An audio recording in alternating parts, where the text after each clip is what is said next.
Chers amis, bonjour. Comme vous le savez, le but de ma chaîne, ce n'est pas de vous gaver d'informations que je suis allé chercher à droite et à gauche et vous les transmettre. Vous trouverez d'autres chaînes YouTube qui font ça pour augmenter l'audience. Mon but, je m'inspire de la vie réelle.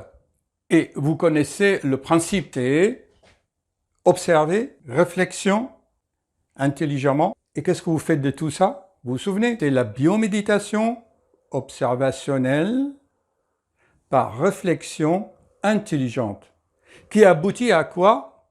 Sinon, ça ne sert à rien de méditer. Pour prendre une décision, car la décision, chaque décision que vous prenez dans votre vie, c'est comme un aiguillage d'un TGV.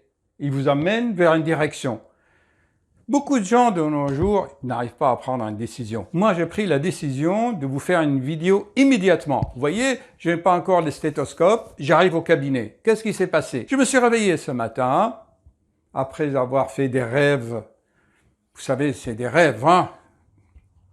Une partie qui vient des reflets, des réminiscences de la vie d'hier, et une partie vient du subconscient, voire même du monde astral ou d'autres connexions cosmiques. Donc vous réveillez un matin, dites tiens, j'ai la nostalgie d'aller prendre mon petit déjeuner comme quand j'étais aux États-Unis dans les McDo. J'ai cette ambiance, vous savez, en Amérique, il y a une bonne ambiance dans les McDo. Comme ça, il y a des jours comme ça. Ok, il y a un McDo à côté de chez nous. Je m'habille et je quitte ma résidence. Vous savez, notre résidence est très très belle, il y a un super portail. J'arrive au portail, une charmante jeune étudiante qui m'ouvre la porte, le portail, qui le tient plutôt pour qu'il se fasse un pas avec le sourire. Je dis tiens, merci Seigneur, la journée commence avec un sourire. Vous savez, chez nous en Orient, quand vous commencez la journée et que vous rencontrez quelqu'un qui vous sourit, vous dites ça c'est de bon augure. Ah, intéressant. Donc, et comme d'habitude, j'observe. Et là, j'ai vu un psychodrame qui se déroule sous mes yeux. Je vais vous le raconter, mais vous allez voir ensuite les photos, parce que c'est du réel. Et je souhaite aux parents qu'ils fassent vraiment attention. Vous savez, on est très sensible aux misères des enfants, leurs souffrances. Dans le temps, c'était de la maltraitance physique. On donnait des fessées, des claques. Souvenez-vous, Cosette, Victor Hugo, Les Misérables, les années, je crois, 1800-1824. Il a commencé à écrire le roman Les Misérables avec Cosette, quand sa mère, la pauvre, l'a confiée à cette famille de Thénardier, là, les aubergistes, et qui ont commencé à la maltraiter. Et puis l'arrivée de Valjean, je crois, elle a été sauvée. Donc c'était de la maltraitance physique. Mais de nos jours, c'est de la maltraitance psychologique. Actuellement, l'humanité souffre là, souffrance psychique. D'où manque d'énergie, fatigue, maladie et surtout les contrariétés, les maladies cardiaques, l'hypertension, le cancer, les frustrations.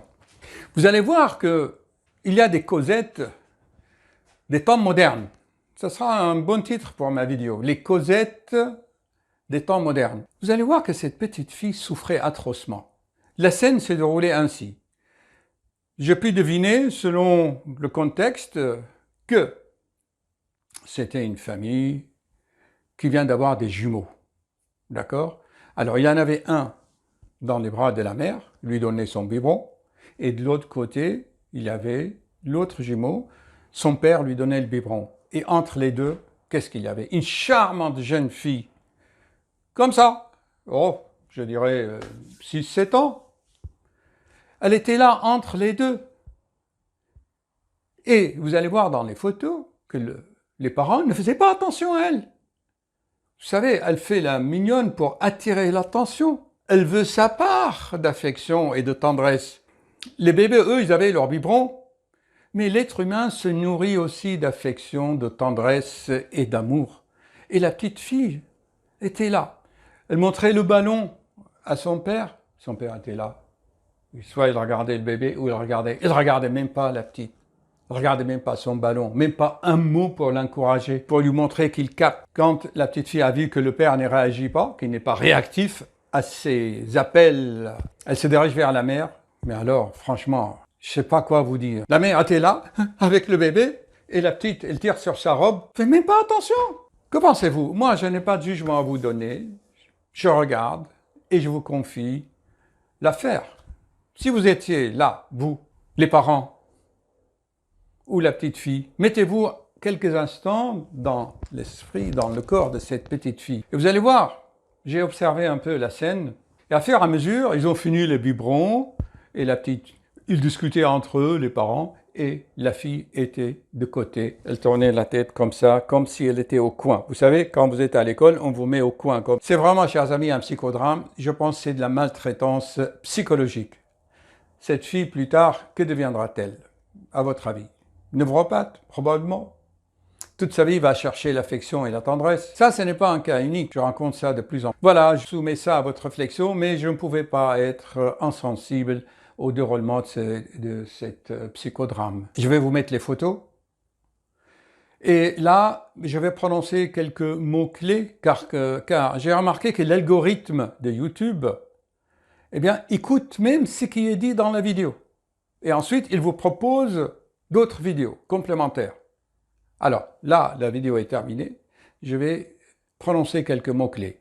Félix de Graal, psychologie, névrose, psychose, McDo, petit déjeuner, psychodrame, éducation, relations parents-enfants, développement psychologique de l'enfant, jalousie, affection, amour, besoin d'amour, se nourrir d'amour, tendresse, enfants jumeaux, famille, société, les Cosettes de temps moderne, Misérables de Victor Hugo, Cosette, maltraitance, physique, psychique, enfants abandonnés, manque de tendresse, ocytocine, l'hormone de l'amour et de la tendresse, neurosciences, développement infantile, ce sont des mots-clés. La finalité de tout cela, c'est quoi? C'est évoluer en conscience, augmenter votre taux vibratoire, s'élever, chers amis. J'espère que j'ai été clair.